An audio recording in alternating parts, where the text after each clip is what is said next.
لیے بہت بڑی بات ہے. مسلمانوں کو دستور حیات کا بھی پتہ نہیں تو ان کی زندگی میں روح اور چین کیسے آئے. پراسپیکٹس ہاتھ میں آتی ہے، بچے کو ایڈمیشن دلوانا ہے، اے ٹو زی جب تک اس کا اسٹڈی نہیں کر لیتے، ایک ایک شپ کو سمجھ نہیں لیتے، فیس دینے کے لیے تیار نہیں ہوتے.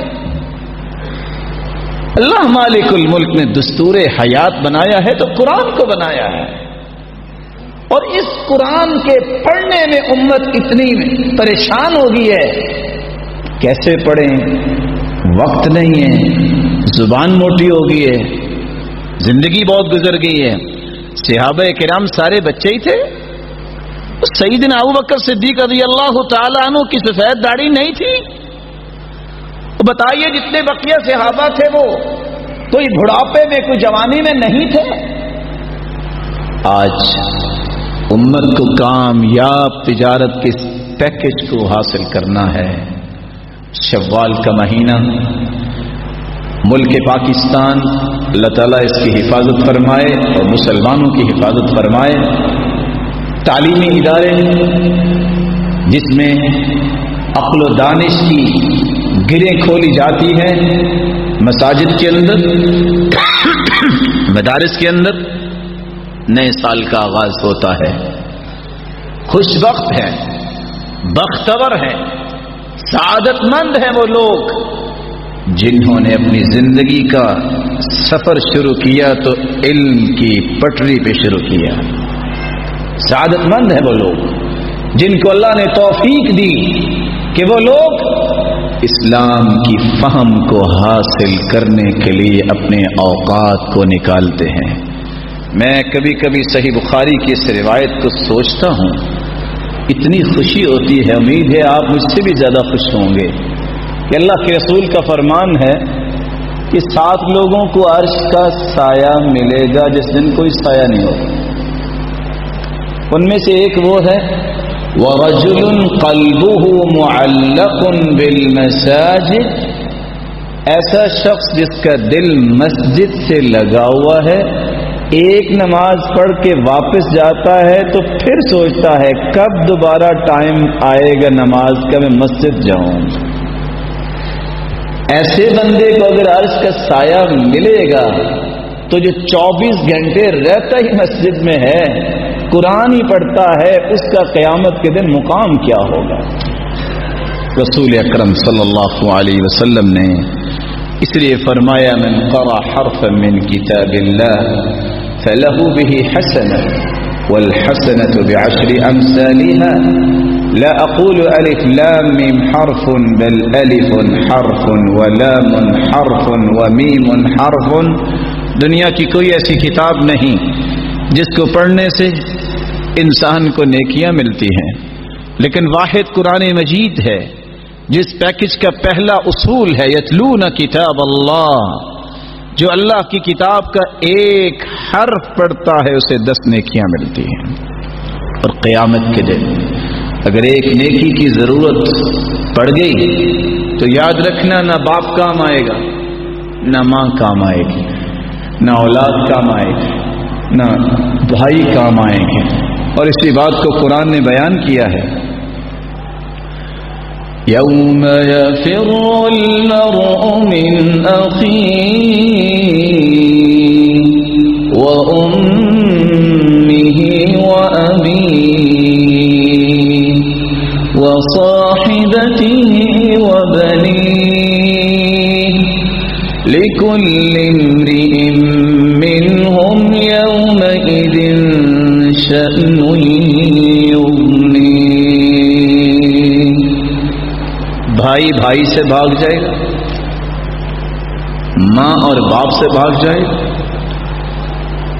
بیوی اور بچوں سے بھاگ جائے گا. ہر ایک شخص کو اپنی ہی فکر لاحق ہوگی. بلکہ حالت یہ ہوگی ما من ملک مقرب، کوئی بھی فرشتہ اور نبی ایسا نہیں ہوگا جو اس بات کا خوف نہیں کھا رہا ہوگا کہ آج کیا ہونے والا ہے، انبیاء کی زبان پہ بھی یہ لفظ ہوں گے، یا ربی سلم سلم، اے اللہ آج ہمیں سلامت رکھنا۔ اور دوسری جگہ اللہ رب العزت فرماتے ہیں وَيَوْمَ يَعَضُّ الظَّالِمُ عَلَى يَدَيْهِ يَقُولُ يَا لَيْتَنِي اتَّخَذْتُ مَعَ الرَّسُولِ سَبِيلًا۔ قیامت کا دن ہوگا،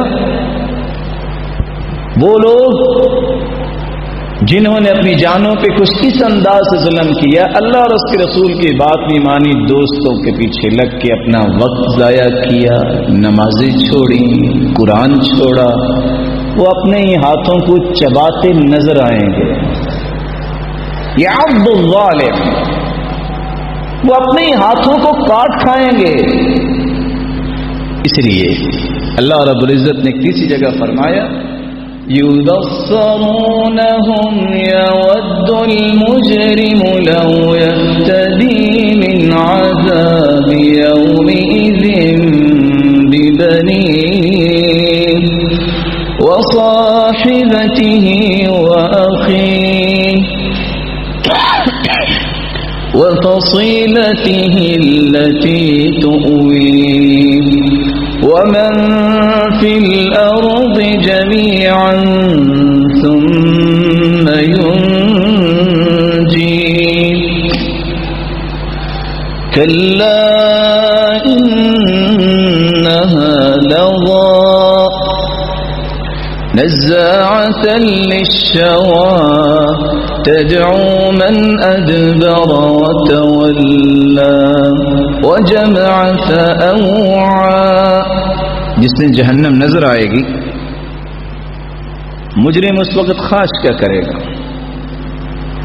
اللہ میری اولاد 2 ہے، 4 ہے، 6 ہے، 8 ہے، سب کو جہنم میں جلا دے، مجھے چھوڑ دے۔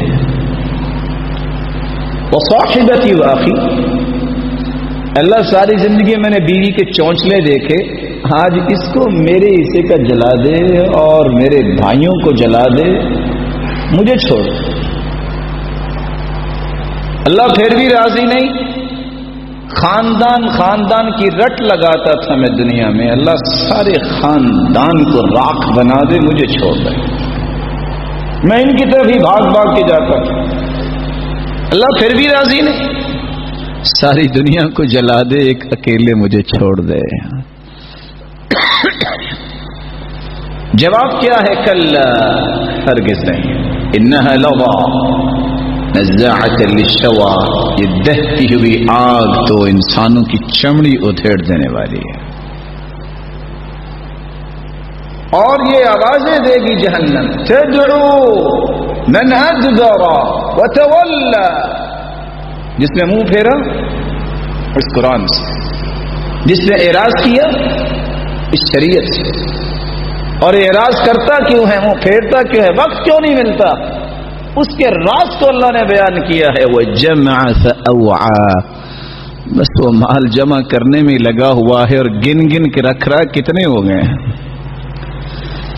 یہ جب تک عنصر ختم نہیں ہوتا اس وقت تک قرآن کی محبت دل میں آتی نہیں ہے۔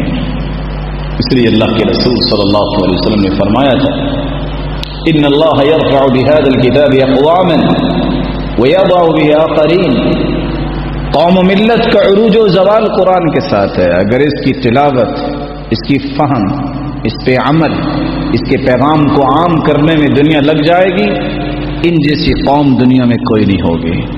لیکن اگر اس سے اعراض کر دیا اور اس کے عمل سے دور ہو گئے اور پڑھنے کے لیے بھی ان کو کوفت ہونے لگ جائے کہ کیسے پڑھیں، ہمارے پاس تو ٹائم نہیں، تو پھر اللہ وہ ذلت بھی ایسی قوموں پہ ڈالتے ہیں کہ جو کبھی دوسری قوموں کے لیے عبرت بن جایا کرتی ہے۔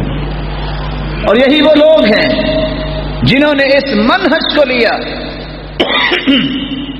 رسول اکرم صلی اللہ علیہ وسلم نے فرمایا قابل رشک یہ لوگ ہیں، لا حسد الا فی اثنتین، رجل آتاہ اللہ القرآن فهو يقوم به آناء الليل وآناء النهار وہ لوگ جو صبح و شام قرآن کی تلاوت کرتے ہیں، جب نظر آئیں تو یہ خواہش، یہ تڑپ، یہ ذوق، یہ شوق یہ سینے میں پیدا ہونا چاہیے، میرے مالک مجھے بھی ایسا بنا دے۔